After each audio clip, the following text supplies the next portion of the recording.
going on, my fellow dweebazoids? Welcome to another hot and spicy episode of this, the Large Blast podcast. I'm your host, Stoney, and I'm joined, as always, by Matt.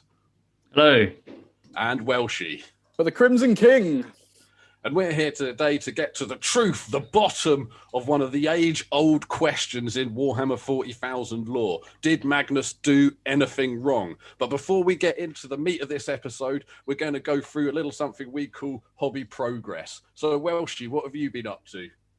Well, I had a bit of a strange week. I kind of put down everything because I managed to get myself a real cheap deal on eBay of a Primaris Gladiator, the new version of the Predator tank, which I really like. I'm not a massive fan of the floating tanks, but I really like this new Gladiator. So I had a weekend where it arrived and I decided I was going to paint the whole thing over the weekend. It took me till Wednesday, but I was still pretty happy with it. And as Warhammer plans, yeah, exactly. As I always say, it looks so much better in black. Because it does. That ultramarine blue, Smurf blue on the box looks rubbish compared to a nice rusty metal and black Raven Guard tank. So I'm quite happy with that. And I was also happy to find out that within the box, you get all the extras to build the Impulsor, which is the transport version, which I didn't even know you got. So I've got it magnetized. So I've now got a Gladiator and an Impulsor, which was a good bargain. Oh, that's handy. Yeah. Oh, little hint there for you if you're thinking about getting a Gladiator or an Impulsor. Get them both and some magnets. Boom. Yeah, it really was a shock. Like, don't buy an Impulsor, buy a Gladiator, and you get a free Impulsor. But you don't get a free Gladiator if you buy an Impulsor. Well, there you go. Strange decision. Life hack from Large Blast Podcast. What about you, Matt? What have you been up to? Just kind of starting back up doing some Bretonnian figures. Got a few little knights on foot, just trying to clear them just to add a bit more onto my Instagram, and preparing to do another batch of sisters for my Adeptus Sororitas army. Looking forward to doing those. Okay. I feel like been asking you this a lot since the start of the year, but how is your model a day quota going from your New Year's resolution? How do you feel like you're getting on? It's taken an absolute nosedive in the last month and a half, but I've got 2 figures done this weekend and I'm hopefully going to finish another one at least. So yeah, and I'll pump those numbers up with the Sisters of Battle, speed paint some of them. What's the next unit? What's next in the pile? I've got 10 woman strong unit. I've got another heavy weapon unit. I've got the Saint. I'm going to build her. Some more infantry figures, the Hospitaller, the medical person, Death Cult assassins, and some Crusaders. I'm going in strong, like 40 figures. I'm gonna do it again in a couple of weeks to get them done. What about you, Stoney?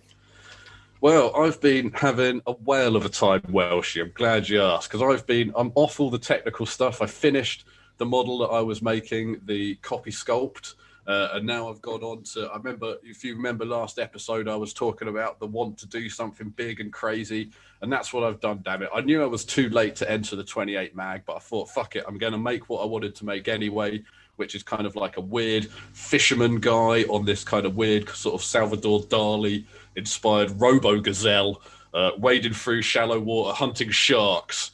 And it's been a fuck of a lot of fun. It's all come together really fast because it's just crazy how slow copy sculpting is. It's like I've just spent the last couple of months doing that and like ZBrush and like this really technical stuff. And I feel like I've just been real concentrated on like how models are made, you know, and like kind of scratching that itch of like, oh, how does this get done and how does this get done? And I forgot like why people do it, because it's fun, or at least it should be, and you shouldn't sit around breaking hourglasses and pissing yourself off for ages. Every so often you got to go out and make a stupid fucking fishing gazelle and have a good time, you know. And that's what I've been up to here. But one of the things that I've been experimenting with water effects, because obviously the fishing gazelle's wading through the shallow water here. And one of the things I wanted to do, I'm not very good at painting light sourcing. But one of the things, I wanted to experiment with that on this model.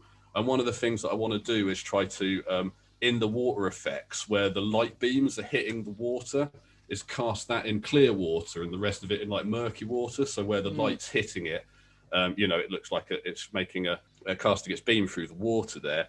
And so I've been trying to think of ways to do that. So I've been experimenting about casting around Play-Doh. So I've got these lumps of Play-Doh, and then put them in where it's going to be where the beam is hitting in like a cone shape, and then cast around it and pull the Play-Doh out. So you still get like a nice smooth surface, and it'll leave a hole which I can then pour a different color resin into. So that's kind of, so that's another tip maybe if you're thinking about trying to do that. How has that gone? It's gone okay. To be honest with you, the Play-Doh works pretty well as long as you can get the surface of the Play-Doh nice and smooth and slippery, and because you can get it wet and work on it. So as long as you can get a really decent surface, then the Play-Doh just pops right out. It doesn't stick to the resin at all. Has been my experience at the moment. But like I definitely wouldn't recommend it for casting. But in this is kind of negative casting in a way, because I'm like using it as a space. To fill a space, and it's the area I don't want, then it works fine for that. So potentially, if you wanted to make a sprue out of Play-Doh or something like that for some other casting you were doing, you could do that. So get in your kids' play box, nick that Play-Doh off them. They're too weak to resist, and you can get that and cast yourself up a storm. It's the news. Wow. It's the chuffing news. Have you heard? 6s are now 4s. It's the news. Gene Stealer Limo's back. News.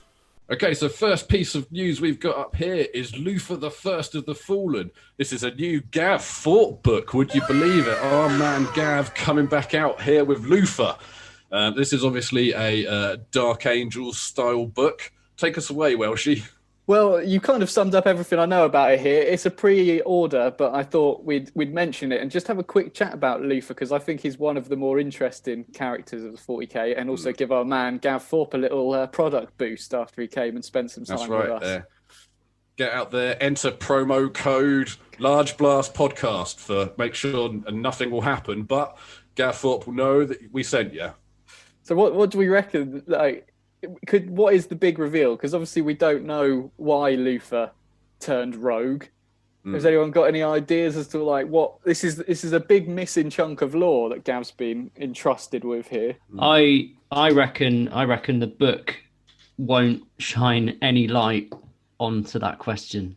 Do you think? Because it can't. That's the whole point of the Dark Angels. But I was going to say, my experience with books has always been that you certainly can judge a book by its cover, and I think the cover art's quite cool actually. Very cool for Horus Heresy stuff. I don't think it's going to tell us anything new, but that'll be the whole point. Okay, I'm gonna suggest that maybe Luther was corrupted from the very beginning. He didn't become a bastard; he was always a bastard. Interesting. Yes, that's what I'm going to say, and that maybe he was bamboozling the lion from the outset.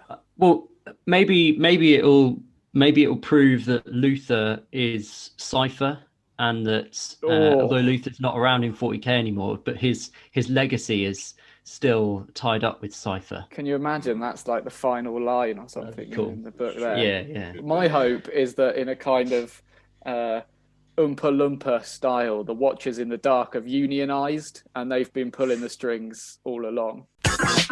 Get some of your AA batteries out. It's AdMech time. Book of Rust just out. New AdMech rules, Matt. I know that you've picked out some of your favourite from the new AdMech stuff. What do you think? What's going down?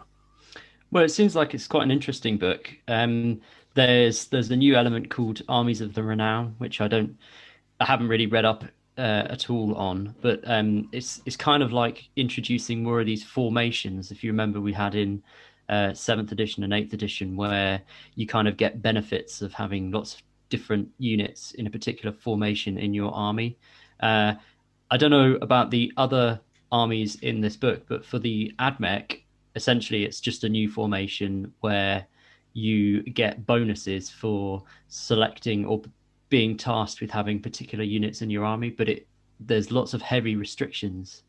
From what I remember, you can't use any Skitarii in your army, so that's like half the codex that you can't use if you use this formation. But the buff it improves your shooting even more. So the Castellan robots and the servitors you'd be able to use, but you wouldn't be able to use units like the Scutari infantry and the riders on the dogs. But your shooting is even more powerful, and there's some stratagems in there and some new relics. But I kind of read up about it and I thought I might give it a miss, because it's you also get bonuses for essentially like not moving and staying in your deployment zone, which as an AdMech player, I'm trying to move away from doing that.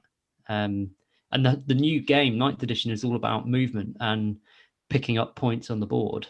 But this book seems to kind of give you bonuses and buffs for staying in your deployment zone and not moving.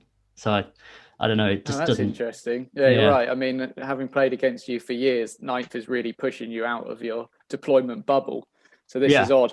Maybe you'd have to rethink the secondaries you pick for more kind of actions that you can do staying still, rather than the kind of take and hold objectives. But the bonuses you get are really good. The only thing I do want to actually double check is that if I could use a Scutari in another detachment, and then that would kind of work around that problem. But I don't know. Don't know whether you can do that. No, if you could do that, then it's probably worth it, because you get loads of shooting buffs, which are pretty good. Yeah, +1 to hit on Castellan robots is not something you're in any need of, that's for sure. So next up, we've got Model Spotlight, where we take a spotlight and shine it directly onto a cool model that's come out recently. And we're talking about the new Sisters of Battle Adapter Sororitas Dogmata, which is an angry-looking lady with a couple of candles and a big fucking stick. So what do you guys think about this? It's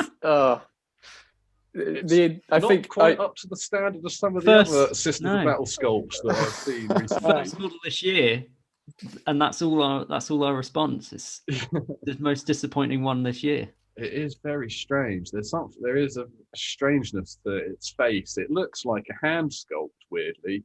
I don't know if it's the looks like it's a metal. And the hands look a bit off. Again, it's a model that we are just looking at a picture of. We don't have it here in front of us. But maybe, if you've been a Sisters of Battle player recently, you've enjoyed some really good models coming out. And, this one also came out. So just, you pick or choose it. Do we know what it does on the battlefild or anything? Yeah, it's like chaplain. a chaplain. Okay. Which is, I think that's interesting. So what interested me about it, I don't like the sculpts. I don't like the stance. I think it's something we've seen over and over again. It looks like a Lich Guard, and Lich Guards are supposed to look like this. There's whatever. I thought it looked like my Electro Priests as well. Yeah. It's, I think it's interesting that we've now seen another chaplain role filled in a different army. Matt, we were talking about. Like we've been saying that a lot over these. We only recently saw the new Scutari commander guy, which is basically a chaplain. I think ages ago we were talking, when 9th first came out, that armies were going to start having these kind of prerequisite roles that would be filled out. Like we said, everyone would get a bit of terrain, everyone would get a move-in diorama. Now it seems like everyone's getting a chaplain. It'd be interesting to see how that kind of plays out in other armies, especially Xenos armies. I'd be interested to see what the equivalent is in a Tyranid army or something. Oh, maybe that's the thing that's been previewed all the time. Yeah, possibly. Yeah, fingers crossed for something new. But yeah, it's not I think it shows the strength of the Sisters that it's taken this long for us to be kind of and ahhing about something, right? Yeah. Potentially a bit of a misstep. It's hard to say without seeing it in person, but at least not a very good picture of the new model. I want to see a different angle of it, but I've been looking at this face, gazing into these big weird eyes, trying to work out who it reminds me of, and it's Sebastian Bach from Skid Row. Okay. I don't know, like with a shorter haircut. Ladies and gentlemen, what you're about to hear is a real case involving real people in a real court of law. Join us now for the trial of Magnus the Red.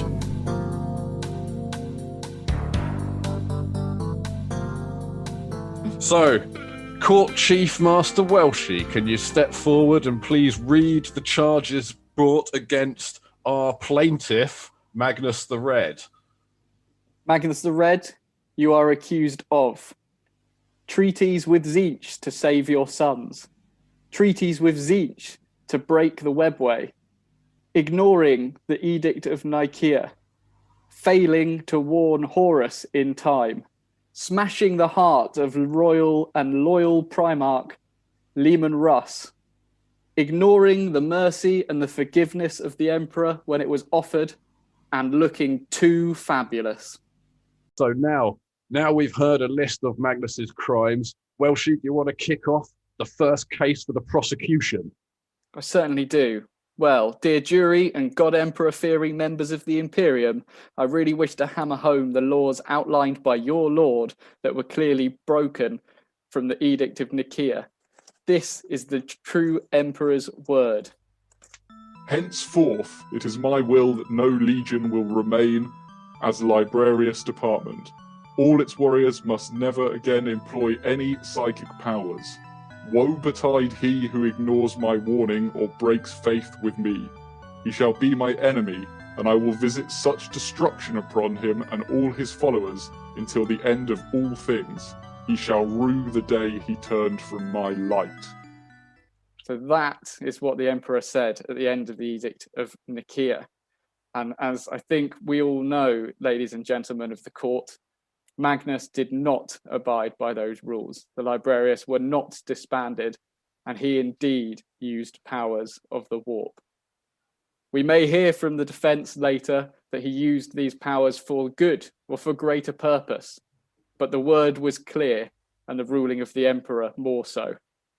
Even after breaking these rules, the Emperor gave him one final choice as he entered into the throne room. He leaned in and offered Magnus redemption at the cost of all of his sons. Magnus once again turned down the Emperor and moved away from his ruling. There we go. Stern words broken. Fine points there made by Prosecutor Welshie. If you don't mind, I will take the stage to talk to this fine people of the jury now next, as I'm here to talk to you all about forgiveness and what is forgivable and what is unforgivable. For I think that there are some people here today that would say that the plight of Magnus the Red is a forgivable one, the plight of someone who knew the knowledge that he needed to impart to his father, and everyone would say that this was the right thing to do. He knew Horus was going to betray the Emperor, and he did what he had to do. And that is forgivable. And I would give you that, ladies and gentlemen of the jury, but what I would tell you is unforgivable, is being so easily fucking tricked by the first random dickhead he met in the warp after being told that the warp was a bad place. This is the equivalent of being tricked by the Nigerian email scam or being asked to pick up the soap in the shower in prison, ladies and gentlemen. It's the oldest trick in the book. He should have known better. Totally unforgivable. Everything else, maybe, maybe not. There's an argument there. Getting duped by the first dickhead you see in the warp after you've been told that the warp is a bad place, that's on you, buddy. That's on you. Powerful words, Prosecutor Stoney. Powerful words indeed. Prosecutor Matt, would you care to take the stand? Aye. I will. Ladies and gentlemen of the jury, arrogant leadership is toxic to an organization. It looks like strength, but is, in fact, a weakness. And the weakness of Magnus the Red and his legion are their arrogance. You were so convinced of your knowledge and your power that you were blinded by it. You were fooled, as my colleague Stoney has already laid out. Your arrogance blinded you, causing you to lose more than just the eye that you gave to chaos. Strong, serious words from the prosecution there. We rejoin the trial after this. The 70s. The 80s. The 90s. Ooh, we're going back in time. Is that a space squad? it's time we take you back with a blast from the past. Cool, so welcome everybody to this part of the show, the Blast from the Past, where we look at a model that has come from past Warhammer games of olden days. And we've chosen a real doozy this time. Matt, tell us what we've got. Well, we are looking at a picture of the epic Magnus model. Do any of you remember this model? Oh, I yeah. do. Recognize the model? Fondly. Absolutely. It's kind of a classic, yeah. I think it's from Absolutely. 1992. And for anyone that doesn't know, Epic Armageddon was a game that was in 6mm models. It's basically what Adeptus Titanicus and Aeronautica Imperialis is now. So they used to have a range of small tanks and armored vehicles and lots of units of little bases with infantry on. And one of the things that was available was a Magnus primarch in 40K. Yeah. This was the very first appearance of a primarch anywhere. Yeah. And in the scale of Epic, this guy was sort of the size of Massive. easily like a knight or something. Yeah. It made me think about what Gav said to us. So Mr. Gav Thorpe told us that he had been told that there'd never be a Primarch in 40K. But there always was, because this guy was around. Well, it's an Epic. It's... Yeah. And the Emperor's Children guy. Fulgrim. He's not the only model of a Primarch, Fulgrim. Yeah. Oh, is there a Fulgrim? Yeah, there's a for Fulgrim Epic as one. well? Yeah, and I know they tried to incorporate some of these the model design of the Epic models into the Forge World Horus Heresy models and then the 40K Primarch models. So they've kind of had an influence to the latest range of models. And I wondered whether if we had a look at the later models, if we could see some of those references. If we So did the like Games a Workshop one review. and the Forge World The models. Forge World one, yeah. Because this Yeah. one's obviously like a Cyclops, isn't he? The The Games Epic Workshop one's one. the Epic one has Yeah. got one eye. Yeah. Which One is quite big a funny eye. model. Yeah. Yeah, they obviously changed to he has two eyes, but one of them is gone. You've got different faces on the Games Workshop build. You've got one that does have one eye that you can put on, Oh, really? like a Cyclops eye, Really? or you can go Oh, for right. or you Oh, can go right. for that face. Boat legs. Yeah. His current models are both incredible in their own different ways. I think his Horus Heresy before becoming a Demon Primarch model is great. The thing I love most about that model is his sleeveless armor. It's Yes. such a Yeah. show off. He's got like a golden vest. I don't I've know why always that is, hated but this. I've always hated the spell Yeah, thing though on his base. I've always hated that. The model of him is great. I think And it's his armor is great. the spell fire is just a product of time, isn't it? If that was done now with like Void Dragon technology, it would be incredibly intricate. Oh, yeah. But I Yeah, think yeah. it It's as bizarre. And not olden in resin as well. Yeah. Yeah. Oh yeah. Yeah, they're he just... doesn't have any. He doesn't have any armor on at all, really, in the Epic model. Just a loincloth.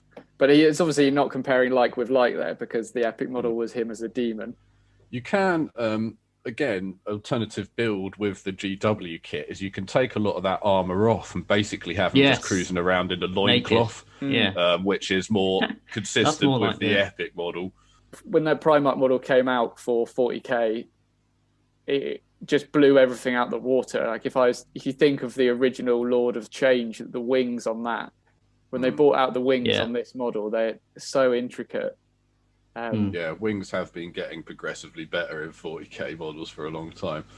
But, I mean, we've seen 3 models of Magnus here, and I've got to say, is this the best hair in 40K? Is Magnus rocking Yeah. the best do? Like, think because so. this, I mean, the luscious locks on this new GW one that is full. Yeah. Fucking, it's like Dog the Bounty Hunter's wet dream. Yeah. The Yeah. only thing I can think where there's a better hairdo is the woman from Mortal Kombat with the white hair that flicks people around with her hair. I can't remember her name, but Cinder. Cinder. Something- Yeah, something like Sindel. that. Yeah, something like that. Yeah. I wonder, he's probably got a few spells up his sleeve for plumping his hair in the morning. Yeah. I'm sure Yeah. that's not how it looks when The- it comes out. there's a lot of people really don't like the horns, and I think they're quite cool. It's weird how Which ones are you talking There's- about? The nipple horns or the head horns? both of them, and obviously that links in with the Horus Heresy Forge World model. But some of the artwork I've seen in the Horus Heresy, so before he's turned into a demon prince, he still has the horns coming out of his chest, which isn't on the Forge World model, which is a bit odd because the artwork is.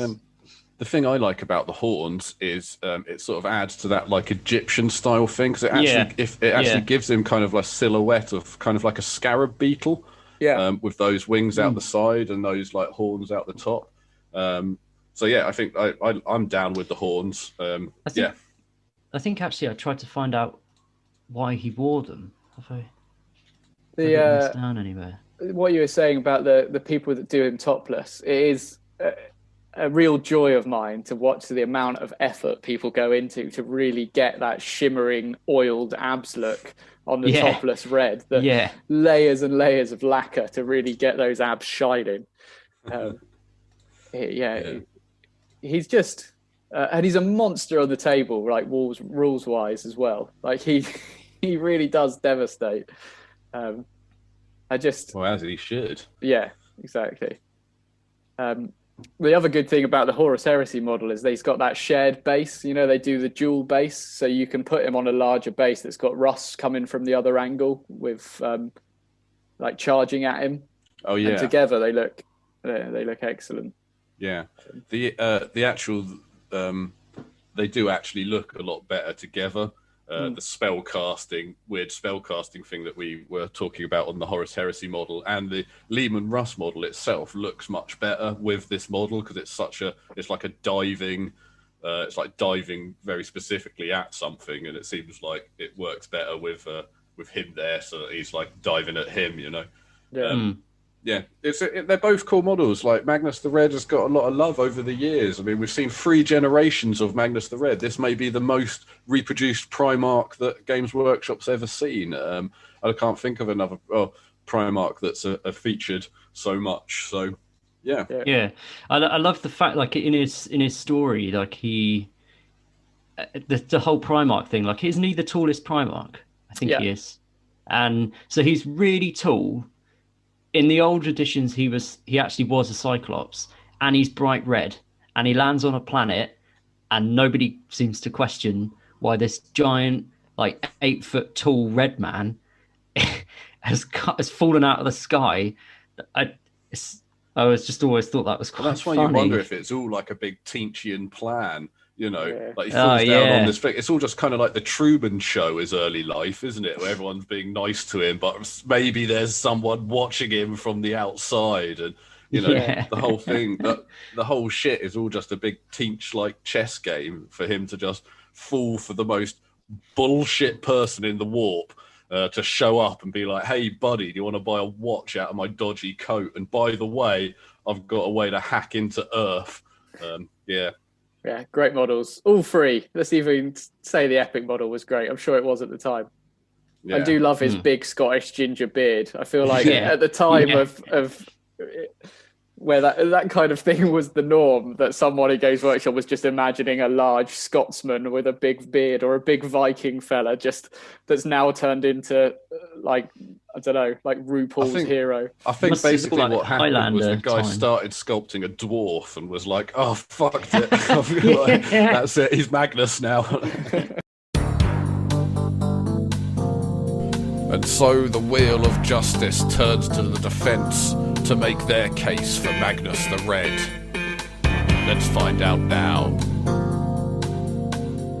Okay, everybody, and welcome back to the trial of Magnus the Red. We've heard the prosecution's arguments. Now can we hear the arguments for the defence? Defence Attorney Matt, could you step forward and give us your best defence, please? Yes. Ladies and gentlemen of the jury, there is one being in the galaxy who knowingly and deliberately created Magnus. His father, the Emperor, created Magnus to be the psychic genius that he is. So Why then did the emperor tell him that he could not use the gift that he himself had given him? Is it actually the emperor who should be on trial? For he, all-knowing as he is, surely should have seen this coming. This is not mere hyperbole. We have evidence. Evidence. I call forth Welshie to bring the evidence to the jury's attention. My colleague is correct. I have in fact found, again, within the Edict of Nicaea, an admission from the emperor that it is indeed his fault. He states himself within that edict that I see now how I have allowed my sons to delve too profoundly into matters I should never have permitted them to even know existed. Is that in itself an admission of guilt not enough to free this man? Well, I agree with my two learned colleagues here today, people of the jury, and I would like to round things off by presenting to you something I like to call the Ferris Bueller case. In a nutshell, the film Ferris Bueller was about two young men, rambunctious in youth, looking for a good time. Skiving off school, they take their father's sports car out on a joyride for the day, get up to a whole bunch of youthful shenanigans, bring it home. Then, in a foolish effort to try to hide their crimes, they put the car up on a jack, put it into reverse to try to redo the miles. In another mishap, the car gets knocked off the jack, drives through the window, more hijinks ensue. But I ask you this, were they not doing what is right? Did their father not give them the keys to this car? Were not entrusted with the keys to the sports car and a youthful exuberance to get out there and explore the world?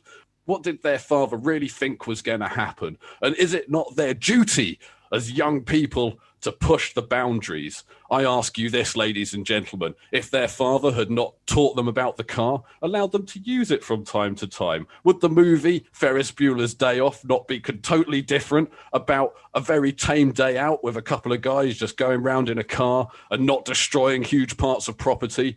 And I say to you this, that Magnus the Red is nothing more than Cameron from Ferris Bueller, under the thumb of an oppressive father, in need of freedom and justice. And that is what you here, the jury today, can bring.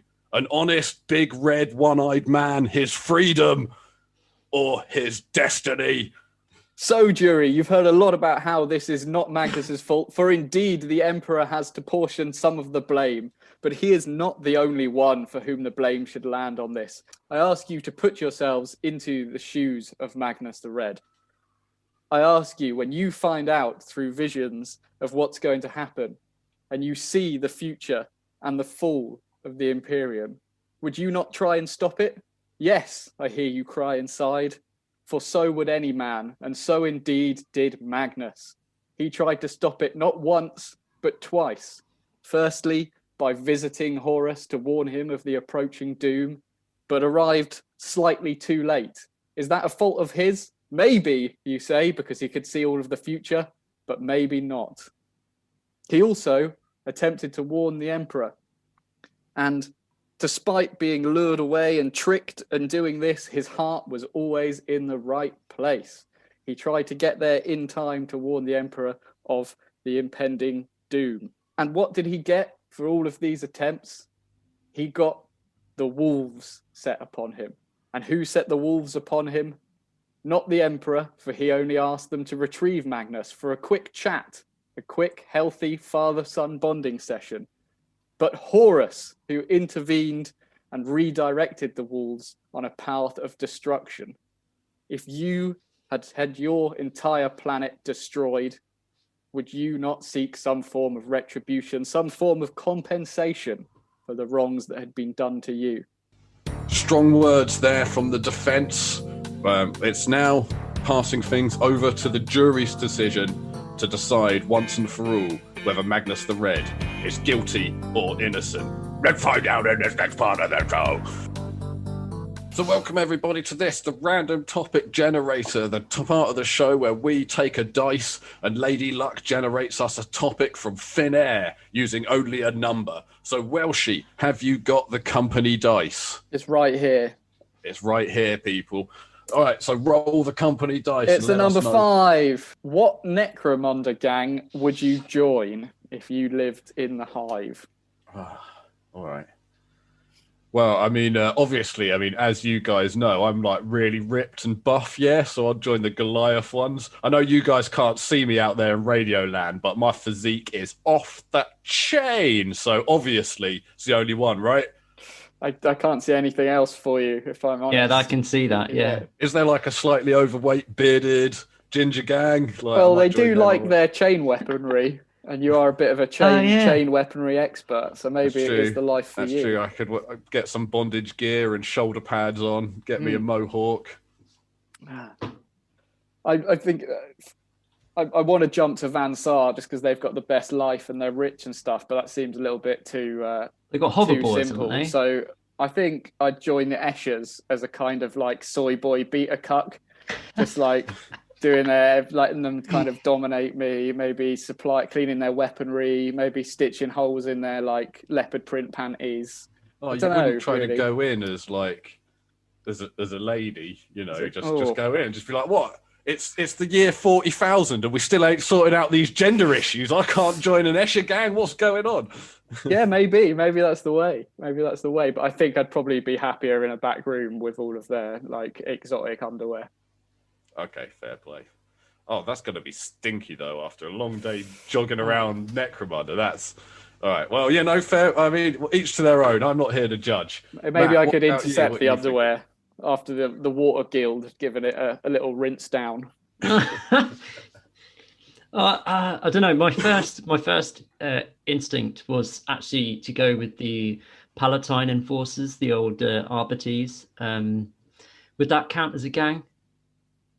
I think so. They are essentially their own gang. They are like, I'm going to go for the law. Going to be the pigs. Blue. Yeah. Oh, man. Would you get yourself one of their like sweet attack dogs? Yeah, and one of the awesome shields, and like run around the supermarkets, smashing people's brains out, like on a shopping trolley with a dog being pulled by the dog and having the shield out in front of me. And the armor's pretty cool as well. I have a shotgun. Yeah, that'd be cool. All right. Cool. Well, I mean, in hindsight, now we've been round, I think that I might go. The Redemptionists as well. We've already done a Large Blast podcast win on the Redemptionists, and I do have a chainsaw, so it wouldn't be too hard to switch over to that. Maybe you'd have to come and get me to purge me of my post-Escher sins. Yeah, sure. I got a fire if you want to burn anything. All right, cool. Well, I think we've done it. Another random topic resolved. In the land of the blind, a one-eyed man is king. Sweet Lady Justice is blind, and Magnus has one eye. But does that mean he can find the innocence he desires and see his way to restoring his kingship? Let's find out now in this last part of the jury section of the show. Here we are, guys, the three of us here in the jury room. We've obviously heard our arguments both for and against. What do we think? Is Magnus the Red guilty or is he innocent? I'm going to withhold my judgment for a moment or two. Okay.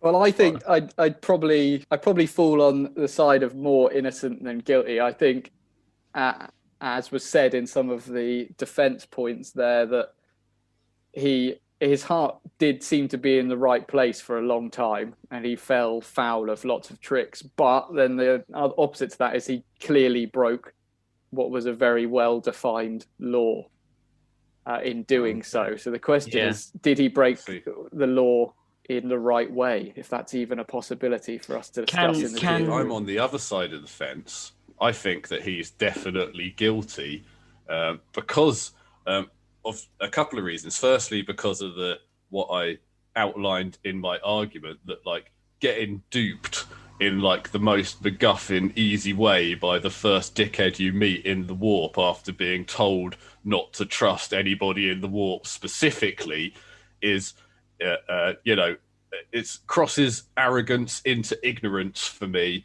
And basically, I feel a bit like he's one of these guys. It's sort of similar to Conrad Kurz in a way, that just kind of like accepted his fate. Like the stuff with like lowering the, like there's a part where the wolves are coming in. I think this is right. Stop me if I'm wrong. But when the space wolves are coming in to his planets, he like lowers the barriers to get everybody killed. He puts like a psychic shield. veil over the planet so that they don't know the wolves are coming. So they have nobody on Prospero has any idea that the wolves are about to attack until the orbital bombardment begins. But I see that as him trying to be helpful, like realizing that's his But penance. he does that as part of a prophecy, right? That he's kind of seen or something. Is that not how it goes down? Yeah, I guess he thinks that allowing that retribution is going to assuage him of the guilt that he faced for breaking through the webway and listening to the first dickhead that came across. He joins in, though. I guess he had gets the annoyed, power. doesn't he? He joins He in. had the numbers. He was one of the strongest primarchs. He could have done something to save his people beyond this. I'm with Oromon. Oromon did nothing wrong. That's where I stand. He's the one. Magnus, I reckon he's guilty in my eyes. Got duped easily by being a fucking cocky bastard and did some questionable things to his own people. So for me, it's a guilty. Well, that's good because I am completely on the fence, and you wouldn't have a proper jury unless you argued. Three angry men. Yeah. So I'm in the middle, and then you're on both sides of me. So I'm either going to go for guilty or not guilty.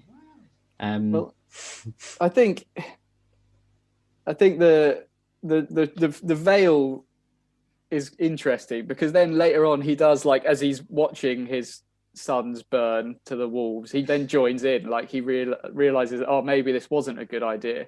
And that again is kind of hit the heart behind his arrogance. When makes he him joins step in, he fucking wrecks shop as well. He completely but turns the tide of battle until he could have done, rather than just letting people get slaughtered in his initial decision. But then, as part of doing that, he sells himself to Zeech and transports everyone to the planet of the sorcerers. Like that's how he saves saves in quotation marks. Yeah, but maybe he could have saved them by using his kick-ass fighting skills rather than making dodgy deals. I'm upset. I'm angry. I'm one of the 3 angry men. He deserves jail. Oh, God damn it! But he gets the blame for opening up the warp rift on Terra and essentially ruining the Emperor's webway project. But it's not. That's not really his fault because he doesn't know about the webway project. Nobody knows about it. No, he does. The Emperor doesn't tell anyone. He knows about the webway. No, he knows about the webway, but he doesn't know about the Emperor's webway project to create the webway. But and that's what he ruins. His dad. It's basically the equivalent of his dad saying, "Hey, don't go on my computer" or whatever. And then he's like gone on the computer, and there's like some kind of mega password, and he's like, "I'm gonna crack the mega." Like, don't crack the mega password. Your dad doesn't want you in there. Like, he's already told you not to do it. He's not going to be happy to see you fucking around, in his shit. Well, I don't know. I don't think he knew that the psychic barrier. It doesn't matter. The whole point is he doesn't know. His dad has set this up so he doesn't know. If he wanted him to know, he would have told him. He said, "I don't want you to know about this." Maybe it would have been better for him to know. That's true. It would have been better for him to know, but it wasn't, and he didn't, and he fucked around with shit and fucked him up. But the Emperor is not on trial here today. Magnus the Red is on trial here today. What about the defense points that Matt made that he was a product of the Emperor? I agree. This is it. And I agree with all of these points. I agree with everything. If the Emperor was on trial here today, I would say that he is more guilty than Magnus. But Magnus is on trial, and he is guilty. That's a fair point. He's guilty for the sins of the father. That's what we're saying, though. So is any criminal in that respect. Is not Yeah. any drug addict that grew up knowing that their drug addict father stole or whatever in the same boat. Well, that seems. That's the We've thing. got real deep here, haven't we? We've It's got a- free it's will and edit it out. predetermined fate. It's an exercise in ethics, isn't it? Because how can you blame someone? So he did a deed that he shouldn't have done, but he did it with good intentions. But at what point is he guilty of the problem he's created, or is he innocent because he had good intentions? How many lives has Magnus's good intentions cost? Yeah, many. I mean, that's a fair point. That is a fair point. Do we also think he received some childhood bullying from his other brothers? Could that have factored into his cracked psyche? Massively, yeah. I mean, I think that also Get even Ross on the court. Absolutely. I think another, if we were gonna, if there were gonna be other charges brought against other primarchs from this, Lehman Russ probably deserves to be also flung in the jail there as well. He didn't come off shining out of this. Yeah, Horus. Yeah. But maybe really actually, yeah, it's all Zinch, isn't it? But he does knowingly follow Zinch. He chooses to listen to Zinch, and then it starts off this catalyst of how much of these so-called good deeds are actually just his arrogance as well. Exactly. So, and the fact and not being kind of aware of your own arrogance is not an excuse to do crimes. You should grow and you should be, you should get better. You're a Primarch, for God's sakes, man. Sort it out. Get those horns off your tits and read a chuffing book. Oh, I can't wait if we get this guy back on the jury for the trial of Comrade Kurz. I quite like Kurz, but anyway, I'm angry. I think one of the most interesting things is this revelation in the Fury of Magnus book, the latest book, that actually the best thing he did, the most good-hearted thing he did, was the final nail in the coffin for him of refusing to destroy his entire legion to get forgiveness from the Emperor.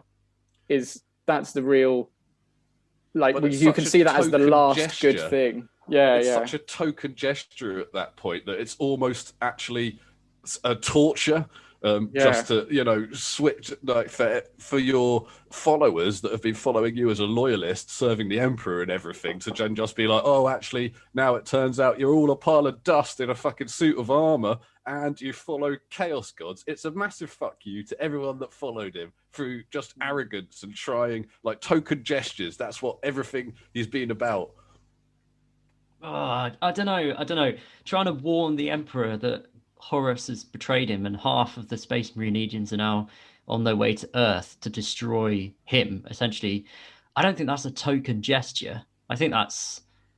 No, but was it a gesture? I see your point. One. Yeah, it's a gesture made of arrogance. The point I think we're focusing in on is the start of where it went wrong is where he breaks through the webway.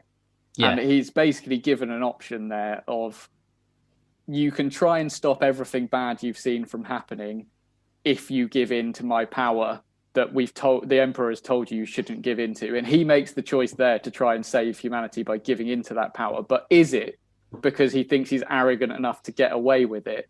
Or is it because he thinks that it's worth losing his soul to?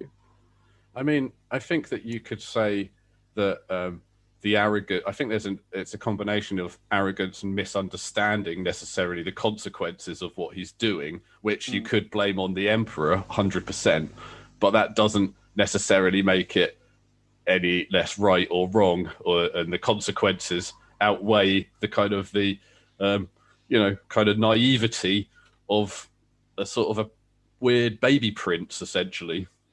I think I'm going to throw my hat in the ring. And I'm going to say that I don't think the problem starts when he breaks into the webway and forces his way and does the deal with Zinch and gets into the to the throne room, essentially. I don't think that's where he does anything wrong. I think he does something wrong when, at the Edict of Nicaea, he's told by the Emperor directly not to devil in the warp, and he does. And but so do so many other legions as well, don't they? Yeah, but that's the thing he's guilty of, and I think therefore he's guilty. He was told directly not to do it. The others weren't told directly not to do it. He was, and he didn't listen. He went against what the Emperor told him to do directly. And this is an example where the Emperor has given a clear instruction. Unlike all the other stuff I've said, he said essentially, Magnus, don't do it, or you'll pay the price. And he did it anyway. And that's where he's guilty. Well, it looks like the jury has come to their decision. But what do these random dickheads know? Let's put this to the man that does. Hi, I'm Gav Thorpe, and you're listening to the Large Blast podcast. And did Magnus do anything wrong, Gav?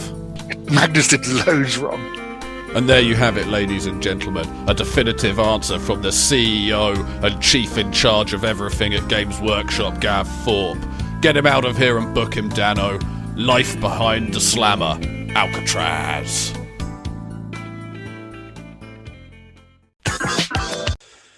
Okay, welcome back everybody to this, the last part of the show what we call the Lords of Law, where I pit Matt and Welshie against each other. And some of these quizzes in the past have been criticised for being a little bit blue. So if that has been a criticism of yours in the past, maybe it's best you just shut off right now, because we're doing Who Does DeviantArt Think's Dick is Bigger? So we're going to go through, play a kind of a play your cards white style rules, where I'll set you up with a dick, and then you're going to tell me if the next dick is going to be bigger or smaller. I'll tell you who the dick belongs to, but you need to tell me if it's going to be bigger or smaller. Okay? Do you understand the rules? I completely understand. Yeah. Okay. As a bit of a bar setter, okay, you guys can open your eyes. So as a bit of a bar setter, we have this. This is a classic piece of DeviantArt. We've just got a Sonic fan art, which is just some kind of fan-made Sonic character with a massive dick. So this is going to be your starting level dick. Okay. So do you think the Tau have a bigger or smaller dick than your classic piece of Sonic fan art on DeviantArt? Well, they're both blue, aren't they? Sonic and the Tau. I might go bigger.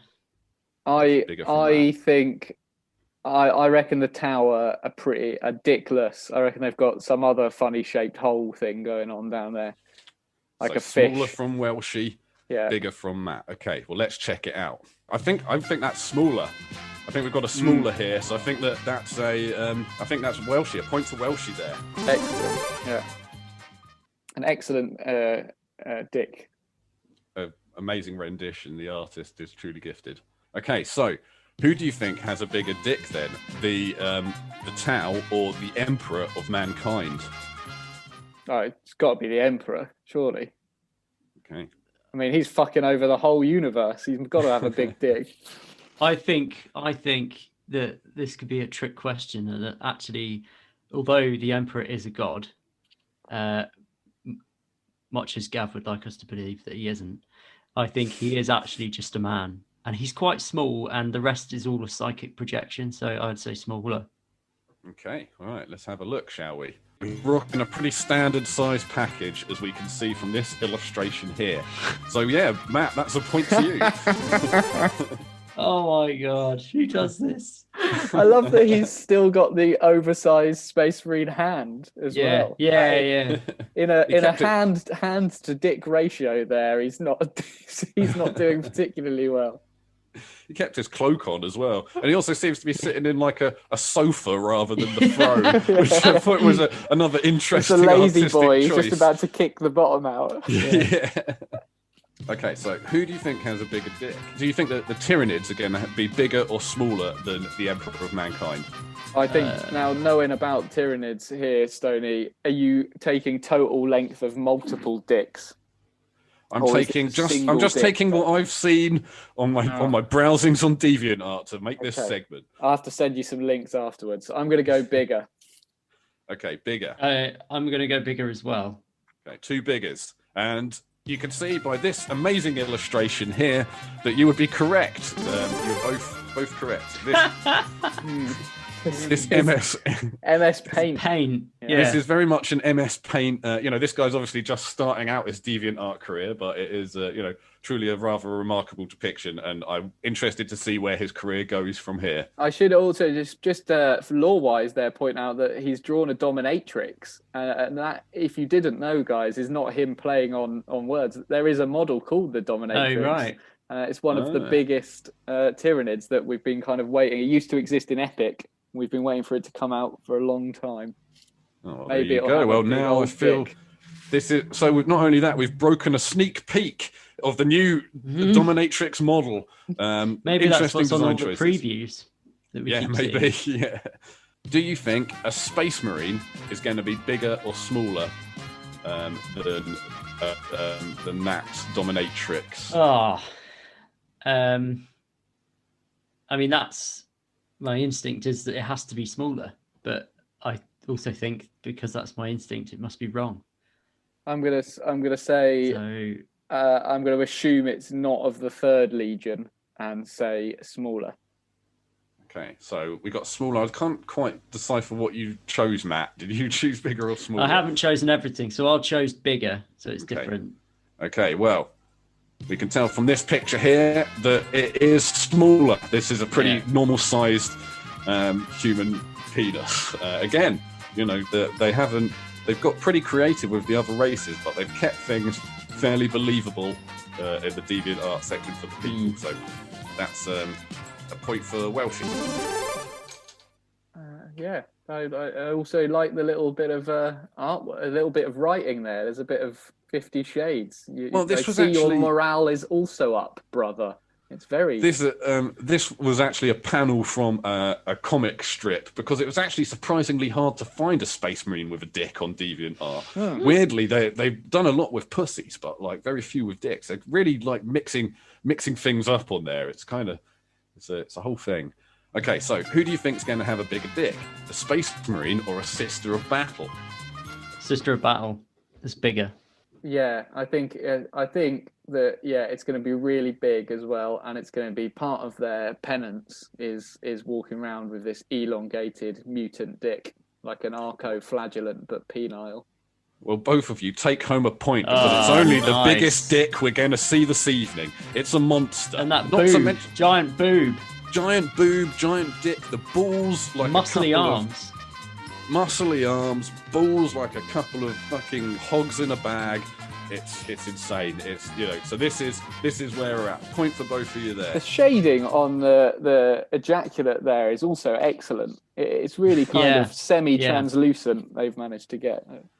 There really is a lot of time and effort put into these things. And there's a giant hand in the top right-hand corner. That does, yeah. Well, that's just part of the mystery. What's going on? Who's up there? It's like some kind of bunk. Okay, so do you think a demonette is going to be more endowed or less well endowed than a Sister of Battle? More on that straight away. A couple of mores? Definitely more. I came across a few, no pun intended, when I was looking for Shadow Sun hentai a couple of weeks ago. So I'm going more. More it is. All right, let's check it out. And here, I'm afraid it's smaller. Many boobs.